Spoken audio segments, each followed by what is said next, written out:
अस्सलाम वालेकुम dear students, class 10 कैसे हैं? ठीक ठाक हैं। मुझे उम्मीद है कि आप खुश-ओ-खुर्म हैं। डियर स्टूडेंट्स, आज हम करेंगे 6.2 एक्सरसाइज का आगाज़ और उसके लिए जो चीज़ें जो आर्टिकल्स दरकार हैं, सबसे पहले सरे फहरिस्त जो यहाँ का टॉपिक है वो है major of central tendency. Dear students, tendency का लफ्ज़ यहाँ पर मैं लिख रहा हूँ सेंट्रल टेंडेंसी क्या होता है, पहले तो ये जानना जरूरी है।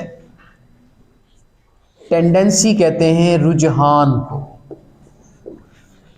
स्कोप को, रुझान को टेंडेंसी कहते हैं। सेंट्रल कहते हैं मरकज को, मरकजी रुझान। मरकजी रुझान क्या होता है उर्दू में मैंने ट्रांसलेट किया है। मिसाल के तौर पे मैं एक एग्जांपल लिखता हूँ।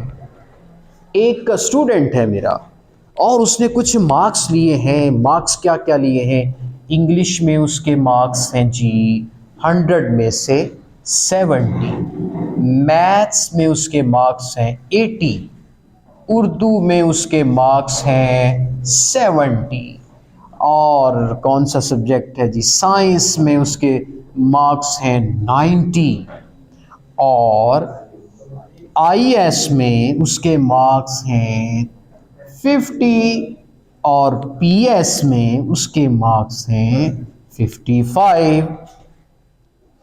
इतने काफ़ी हैं सब्जेक्ट्स। तो ये स्टूडेंट मेरा है और ये इतने मार्क्स ले रहा है। और अगर मुझसे पूछा जाए कि ये बच्चा कैसा है पढ़ने में, तो भाई मैं क्या करूँगा, मैं इसके मार्क्स की एवरेज निकालूंगा। कोई ऐसी एक वैल्यू जो इस पूरे डाटा की रिप्रेजेंटेटिव वैल्यू होगी, जो इस पूरे डाटा को रिप्रेजेंट करेगी, और वो एक सिंगल वैल्यू होगी जिसे हम क्या नाम देते हैं, एवरेज का। क्या नाम देते हैं भाई? इसकी एवरेज निकाल के बताएंगे कि इसकी एवरेज क्या है और इसकी पोजीशन क्या है, कितनी इसकी एफिशिएंसी है। तो क्या करेंगे, हम इन वैल्यूज़ का सम अप करेंगे। फ़र्ज़ कर लिए ये एक्स की वैल्यूज़ हैं, हम इसका टोटल निकाल लेंगे, इसे कहते हैं सिग्मा एक्स। तो डियर स्टूडेंट्स, हमने टोटल किया तो आंसर आया 415। अब हमने इसकी निकालनी है एवरेज। एवरेज के बारे में तो सभी जानते हैं कि sum of values divided by, हमने इन वैल्यूज़ का सम किया और इसको डिवाइड करेंगे नंबर ऑफ वैल्यूज़ 1 2 3 4 5 6 सब्जेक्ट, 6 पे हम डिवाइड करेंगे और आंसर क्या आता है 69.5।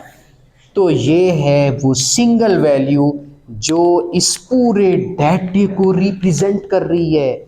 तो कोई भी हमसे पूछेगा तो हम कहेंगे हाँ 69-70% है इसकी एवरेज, 70% क्यों कहेंगे, एवरेज परसेंटेज इसकी यही है। तो फ़ौरन बच्चा, जो उसके पेरेंट्स हैं, वो समझ जाएंगे कि हमारा बेटा कितने परसेंट है, कितने परसेंट इसकी एफिशिएंसी है, क्योंकि इसमें तमाम सब्जेक्ट्स का एग्रीगेट एक रिज़ल्ट सामने आ गया है और ये रिज़ल्ट तमाम सब्जेक्ट्स को रिप्रेजेंट करता है और ये सेंट्रल रिज़ल्ट है। देखिए ना, किसी में मैक्सिमम वो 80 मार्क्स 90 ले रहा है, मिनिमम वो 50 ले रहा है, लेकिन 50 ले रहा है। तो ये जो 69.5 है, ये इस पूरे रिजल्ट का दरमियानी पार्ट है, सेंट्रल वैल्यू है। Is it clear? जो उसकी सेंट्रल वैल्यू को रिप्रेजेंट कर रहा है। इससे वो नंबर भी इसके अंदर शामिल हो गए जिसके जो कम सब्जेक्ट में लिए हैं, वो नंबर भी इसके अंदर शामिल हो गए जो ज़्यादा नंबर लिए हैं जिस सब्जेक्ट में, वो भी शामिल हो गए। तो इसे कहते हैं, this is called central tendency. क्या कहते हैं? सेंट्रल। ये एक सेंट्रल वैल्यू है। देखें, इस पूरे डाटे का जो सेंटर है वो कहाँ आता है, 69.5 में आता है। चूंकि मिनिमम वैल्यू कितनी है, 50 है, मैक्सिमम कितनी है, 90। तो 50 और 90 के दरमियान में ये वैल्यू जो है वो लाई करती है, इसलिए इसे कहते हैं सेंट्रल टेंडेंसी। सो जो एवरेज होती है, this is called central tendency. इसी एवरेज को हम स्टैटिस्टिक्स में एक नाम देते हैं, this is called arithmetic mean. Arithmetic mean, is it clear? Arithmetic mean क्या होता है? इसका फार्मूला क्या है कि sum of values divided by number of values, और इसको रिप्रेजेंट यूं करते हैं, एक्स के ऊपर बार डाल देते हैं। ये फार्मूला है किसका? अरिथमेटिक मीन का। और अरिथमेटिक मीन क्या है? Central tendency. ये किसी भी डाटे को कैसे मेजर करती है? उसकी पूरी डाटे का एवरेज निकाल के एक ऐसा आंसर लेके आती है जो उस पूरे डाटे को रिप्रेजेंट कर रहा होता है, और वो उस पूरी डाटे का क्या होता है? मिड पॉइंट होता है, तकरीबन ऑलमोस्ट उसके मिड में वेरी कर रहा होता है। इसी तरह सेंट्रल टेंडेंसी निकालने के और भी एस्पेक्ट्स हैं, मतलब अरिथमेटिक मीन के अलावा और भी सेंट्रल टेंडेंसी निकालने के फार्मूले हैं। Geometric mean, harmonic mean, median, mode, quartiles, these are called central tendencies. तो हमारे पास कितनी टेंडेंसीज हुई central tendency? Arithmetic mean, geometric mean, harmonic mean. कितने हो गए? 3। इनके साथ जो मीन लगा हुआ है, मीन क्या है? मीन पोजीशन, यानी दरमियान की वैल्यू। मीन का मतलब क्या होता है? दरमियान। Arithmetic mean, geometric mean, harmonic mean. कितनी हो गई? 3। उसके बाद क्या आता है? मीडियन 4, मॉड 5, क्वार्टाइल्स 6 हम ये टॉपिक्स पढ़ेंगे और इनसे हम क्या निकाला करेंगे? Central tendency. और याद रखें, इन तमाम से जो आंसर आएगा वो सेम तो नहीं आएगा, लेकिन मिलता जुलता आएगा, क्योंकि उन सब ने क्या फाइंड करना है? सेंट्रल टेंडेंसी फाइंड करनी है। Is it clear? तो ये सेंट्रल टेंडेंसी का आपको इंट्रोडक्शन हो चुका है। और अब सेंट्रल टेंडेंसी में पहला नाम है किसका? Arithmetic mean. दूसरा नाम ज्योमेट्रिक मीन,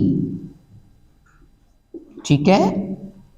तीसरा नाम हार्मोनिक मीन। चौथा नाम मीडियन, ठीक है जी। पांचवा नाम मॉड, MOD, मॉड। छठा नाम क्वार्टाइल्स। इनके सब के अपने अपने फार्मूले। अभी आपने अरिथमेटिक मीन का फार्मूला पढ़ लिया है, किस तरह फाइंड करते हैं? बहुत सिंपल। इसी तरह फिर हम ज्योमेट्रिक मीन की तरफ आएंगे, हार्मोनिक मीन की तरफ आएंगे, मीडियन की तरफ। इसी तरह बारी बारी हमारे इंशाल्लाह ये पढ़ते चले जाएंगे, और इसके मुतल्लिक़ जितने भी क्वेश्चंस होंगे एक्सरसाइज में वो भी करते चले जाएंगे। इनके सब के अपने अपने फार्मूले हैं, लेकिन अभी से मैं सारे फार्मूले नहीं करवा सकता क्योंकि ये खिचड़ी पक जाएगी। तो अभी आज का जो टॉपिक है वो महज अरिथमेटिक मीन पर हम फोकस करते हैं। तो चलते हैं अरिथमेटिक मीन की तरफ, जो कि सेंट्रल टेंडेंसी का पहला स्टेप है। सेंट्रल टेंडेंसी का पहला रूल कौन सा है? Arithmetic mean. तो चलिए 6.2 की जानिब, यहां पर उसने कहा डिफाइन सेंट्रल टेंडेंसी। तो सेंट्रल टेंडेंसी की आपने डेफिनेशन याद कर लेनी है, जो कि यहां पर दे रखी है पेज नंबर 118 पर, ठीक है। इस एवरेज को सेंट्रल वैल्यू कहते हैं। The measures, the techniques that are used to determine the central value are called measure of central tendency। ये वो टेक्निक्स हैं जो सेंट्रल वैल्यू को मेजर करती हैं, इनको क्या कहते हैं? यस, ये टेक्निक्स हैं सारी। और ये सारी टेक्निक्स किस लिए हैं? सेंट्रल वैल्यू को फाइंड करने के लिए। तो पहली टेक्निक हम अरिथमेटिक मीन, जो कि आज हमने सीखी है, उस पर हम क्वेश्चंस करेंगे। क्वेश्चन नंबर देखें 6.2 का पहला क्वेश्चन, मतलब क्वेश्चन नंबर 3 जो है वो करेंगे, चूंकि उसके बाद arithmetic mean, geometric mean, harmonic mean, mod की डेफिनेशंस हैं वो साथ साथ करेंगे, बाद में कीजिएगा। क्वेश्चन नंबर 3 की तरफ हम आते हैं, प्लीज इसे रेस। स्टूडेंट्स, हमारा क्वेश्चन नंबर 3 का पहला पार्ट देखिए। सेकंड पार्ट आपके लिए छोड़ूंगा, पहला पार्ट या सेकंड पार्ट, चलिए सेकंड कर देता हूँ। सेकंड पार्ट देखिए, यहाँ पर क्या लिखा है? 200, फिर लिखा है 225 एंड 350, 375, 270, 320 एंड 290। ये है हमारे पास x की वैल्यूज, क्या है? और हमने फाइंड क्या करना है जी? फरमाइए। हमने अरिथमेटिक मीन फाइंड करना है। अरिथमेटिक मीन का फार्मूला क्या है कि सबसे पहले हम इस x का टोटल लेंगे जिसे हम कहते हैं सिग्मा x। जी टोटल कीजिए स्टूडेंट्स, हमने टोटल किया तो ये आता है 2030। अब हमने इसका मीन निकालना है। मीन निकालने का फार्मूला क्या है, sigma x over n। Sigma x कितना है 2030 divided by n। Values count करें 2 4 6 7, 7 वैल्यूज हैं तो 7 पे डिवाइड करें, क्या आता है जी 290। So this is the arithmetic mean. तो आप देखें सबसे मिनिमम वैल्यू इसमें कौन सी है 200 है और सबसे मैक्सिमम कितनी है 375 और 290 इसके दरमियान में वेरी कर रहा है। तो ये आपकी सेंट्रल टेंडेंसी की पहली टेक्निक आज आपने सीखी है। तो डियर स्टूडेंट्स, इसको फाइंड करने का, अरिथमेटिक फाइंड करने का एक और मेथड है, यानी इसी टेक्निक के फर्दर 2 किस्में हैं। 2 तरह से अरिथमेटिक मीन फाइंड कर सकते हैं। एक मेथड है डायरेक्ट और एक है इनडायरेक्ट। चलें उस तरफ आते हैं। Indirect method. इनडायरेक्ट मेथड मतलब टेक्निक सेम है तो दोनों अरिथमेटिक मीन, लेकिन ये अरिथमेटिक मीन का डायरेक्ट मेथड है। अब समझाने लगा हूं इनडायरेक्ट मेथड। चूंकि क्वेश्चन नंबर 3 के में तो डायरेक्ट मेथड का ही कहा है, लेकिन जब क्वेश्चन नंबर 4 की बात आती है तो 4 में वही क्वेश्चन, लेकिन मेथड कौन सा कहा है उसने, इनडायरेक्ट। इसलिए मैं दोनों डायरेक्ट और इनडायरेक्ट मेथड क्वेश्चन नंबर 3 में ही समझा देता हूं ताकि क्वेश्चन नंबर 4 भी इसी के अंदर एडजस्ट हो जाए। जी इनडायरेक्ट मेथड में क्या करना है, इनडायरेक्ट मेथड में मीन फार्मूला ये a plus sigma d over n where d is equal to x minus a and a is any number, any arbitrary number. इसी तरह दूसरा a plus sigma u over n multiply h where a is any arbitrary number and h is any, h भी कोई सा भी number आप अपनी तरफ से लेट कर सकते हैं 10 100 इस तरह से। अब हम कैलकुलेट करेंगे यहां पर u क्या है, where u क्या है, where u x minus a over h। Dear students, ये हैं 2 फार्मूले किस में, इनडायरेक्ट मेथड में। और यहां पर देखिए जब आप यहां पर d की वैल्यू पुट करेंगे क्या x माइनस है और इधर क्या है u, यहां d वहां u। अच्छा जिसमें d है इसको कोडिंग मेथड कहते हैं। क्या कहते हैं, कोडिंग मेथड, और इसे कहते हैं शॉर्टकट मेथड। और दोनों किस में आते हैं, इनडायरेक्ट मेथड में। कोडिंग मेथड भी इनडायरेक्ट मेथड में आता है, शॉर्टकट मेथड भी इनडायरेक्ट मेथड में आता है। और डायरेक्ट मेथड तो वैसे ही बहुत इजी है, वैल्यूज को सम करें नंबर पे डिवाइड कर दें, सो मच चीज है। अगर आप सब क्वेश्चन पूछते हैं बच्चे, सर अगर इनडायरेक्ट मेथड कहे कि इनडायरेक्ट मेथड से आपने अरिथमेटिक मीन निकालना है तो हम फिर आगे कौन सा फार्मूला यूज करें, कोडिंग मेथड वाला या शॉर्टकट मेथड वाला, क्योंकि दोनों इनडायरेक्ट में है तो कोई सा भी आप यूज कर सकते हो, आंसर सेम आएगा। बल्कि आंसर तो डायरेक्ट और इनडायरेक्ट मेथड का सेम आएगा, तो इनका भी आपस का सेम होगा अगर दोनों तरीकों से करोगे। तो चलते हैं, सबसे पहले हम ट्राई करते हैं कोडिंग मेथड। तो डियर स्टूडेंट्स, कोडिंग मेथड में हमें एक x चाहिए होता है, एक d चाहिए होता है।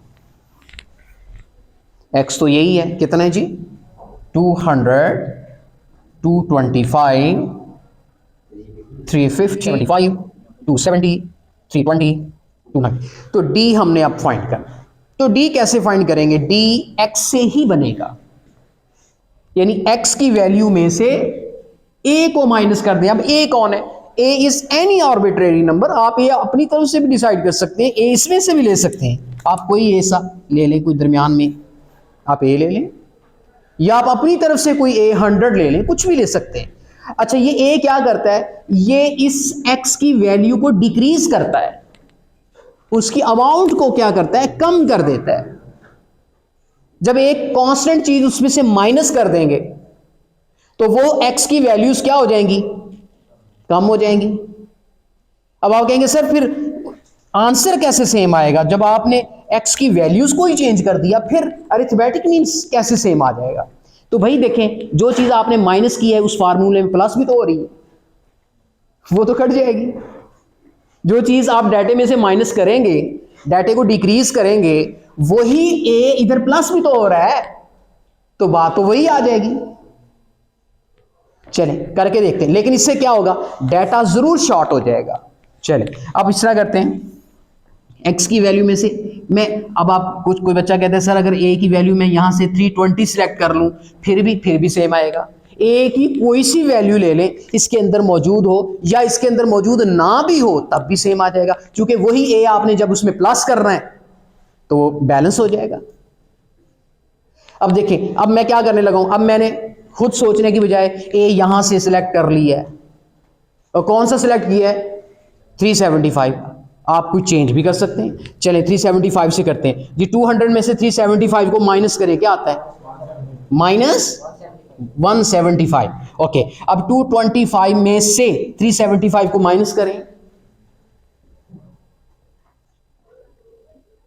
माइनस 150। इसी तरह 350 में से 375 को माइनस करें, माइनस 25। अब जब 375 में से 375 को माइनस करेंगे 0 आ जाएगा। अब 270 में से 375 को माइनस करें, माइनस 105। अब 320 में से वो माइनस करें, माइनस 55। अब 290 में से माइनस करें 375, किस माइनस। तो डियर स्टूडेंट्स, आप डी क्या देखते हो, एक्स की जो अमाउंट्स हैं वो हैवी हैं और डी की अमाउंट्स छोटी हो गई हैं, ऐसी है ना। तो अब आपका एक्स फिनिश, अब एक्स से कोई सरोकार नहीं। अब आपका फार्मूला क्या है, सिग्मा डी ओवर एन। चलिए मैं फार्मूला लगाता हूं, मीन ए प्लस ए, इसमें अब प्लस भी करना है, जो माइनस किया था वो कौन है, 375 प्लस आगे सिग्मा डी कितना है, इस डी का आपने टोटल करना है जी। टोटल किस तरह करना है, -7 लिखना है, माइनस पहले जब आपने कैलकुलेटर पे लिखना है -175 फिर -150, इस तरह साइन साथ साथ लिखते जाना है और इसका टोटल बताइए कितना आता है, -595। तो डियर स्टूडेंट्स यहां आइए, अब सिग्मा डी की वैल्यू है -595 डिवाइडेड बाई एन, उतना ही है। एन कितनी, 7 वैल्यूज है, आप 7 पे डिवाइड कीजिए, 375 प्लस माइनस माइनस। अब इसको 7 पे डिवाइड करें, क्या आता है, पॉइंट में आ जाएगा आंसर 80, पूरा पूरा आ गया। ओके, 375 में से 85 को माइनस कीजिए, 290। तो डियर स्टूडेंट्स देखिए, ये मीन और ये मीन इक्वल है, बट ये मेथड कौन सा है, इनडायरेक्ट। इनडायरेक्ट के अंदर कौन सा मेथड है, फर्दर कोडिंग। अगर इसी मेथड को शॉर्टकट मेथड से सॉल्व करेंगे तो भी आंसर यही आएगा। Is it clear. चलते हैं अब शॉर्टकट मेथड की जानब, मुझे करना होगा इसको रेस, तो मेरे साथ साथ आपने रहना है।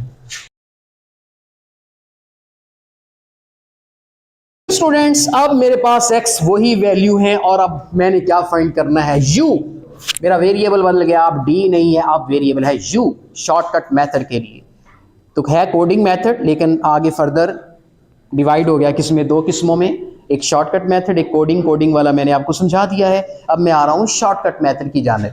तो डियर स्टूडेंट्स, डायरेक्ट ये हैं दोनों इनडायरेक्ट। इनडायरेक्ट इनको क्यों कहा गया, क्योंकि ये तो x से डायरेक्ट हमने सॉल्व किया है ना, x को किसी में कन्वर्ट किया ही नहीं, ये तो डायरेक्ट हो गया।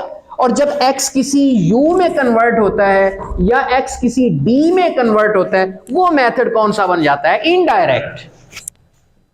अब चलते हैं, मैं u फाइंड करता हूं। u डियर स्टूडेंट्स क्या है, x माइनस ए ओवर h। x माइनस ए तो मैंने निकाले हुए थे ना, वही d वाले। आप x माइनस ए करके जो आंसर आएगा उसको h पे डिवाइड करना है। अब आपने h क्या लेना है, h आप 100 ले लें, 10 ले लें, 10 ले लें, कोई फर्क नहीं पड़ता। चलें, अब a की वैल्यू आपने कौन सी सिलेक्ट की है, वही 375, और h कितना ले लिया है, 10। अब x की हर वैल्यू में से 375 होगा माइनस, और फिर इज इक्वल का बटन दबाना है, जो आंसर आएगा उसको डिवाइड करना है किस पे, 10 पे, हर वैल्यू के लिए। चलें जी 200 के लिए कीजिए 200 माइनस 375 ओवर 10, इसको बेटे सॉल्व करें, -17.5 टोटल डिवाइड -17.5। तो डियर स्टूडेंट्स, मेरे स्टूडेंट ने 200 में से 375 को किया माइनस और 10 पे डिवाइड करके कैलकुलेट करके मुझे बताया है कि ये कितना आता है, -17.5। इसी तरह आपने ये प्रोसेस करते जाना है। इधर क्या करेंगे, 200 में से जी नहीं, अब 225 है, अब क्या है 225, सो 225 में माइनस करेंगे 375 और 10 पे करेंगे डिवाइड, कितना आता है -15 पूरा पूरा। तो डियर स्टूडेंट्स, ये सारा प्रोसेस करने की जरूरत नहीं, आप इसको जुबानी कलामी भी कर सकते हैं। जी जनाब 350 में से निकाल दीजिए -375 और आंसर निकाल के इक्वल का बटन दबाना है, फिर 10 पे डिवाइड करना है, डायरेक्ट लिखते जाएं। जी अगली वैल्यू -2.5, नेक्स्ट 0, क्योंकि ये 375 में से 375 जब माइनस होगा तो 0 हो जाएगा। अब 270 के सामने -10.5, अब 320 के सामने इसी तरह वैल्यू आ जाएगी -5.5। B quite. 290 में से अब 290 लीजिए -8.5। तो डियर स्टूडेंट्स, ये हमारा u आ चुका है।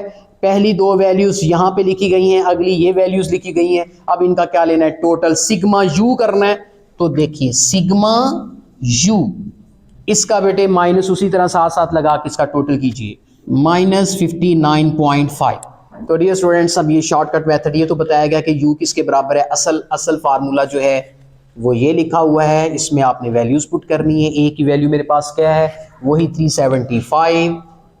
डियर स्टूडेंट्स, अब आप कहेंगे सर इसमें a क्यों ऐड किया गया है, क्योंकि इसमें हमने माइनस किया था। अब आप कहेंगे सर 8 से मल्टीप्लाई क्यों किया गया है, क्योंकि इधर डिवाइड किया था। तो उलट करना है ना, वहां इधर h पे डिवाइड किया है तो उधर h से मल्टीप्लाई भी कर दिया, बैलेंस हो गया। इधर a माइनस किया है तो इधर a प्लस कर दिया, वो भी फर्क खत्म हो गया। माइनस किया वो भी फर्क खत्म, जो डिवाइड हुआ वो फर्क भी खत्म। जी प्लस सिग्मा u की value -59.5 over n 7 multiply H कितना लिया था 10। ओके, तो एच की वैल्यू जो भी लोगे वो इधर अगर आपने डिवाइड की है इधर मल्टीप्लाई हो जाएगी, फर्क ही नहीं पड़ेगा। इसी तरह a की वैल्यू आपने जो भी सिलेक्ट की है, इधर जो माइनस कर रहे हैं वो यहां प्लस करने से तब भी फर्क नहीं पड़ेगा। 375 प्लस माइनस माइनस 59.5 को 7 पे डिवाइड कीजिए,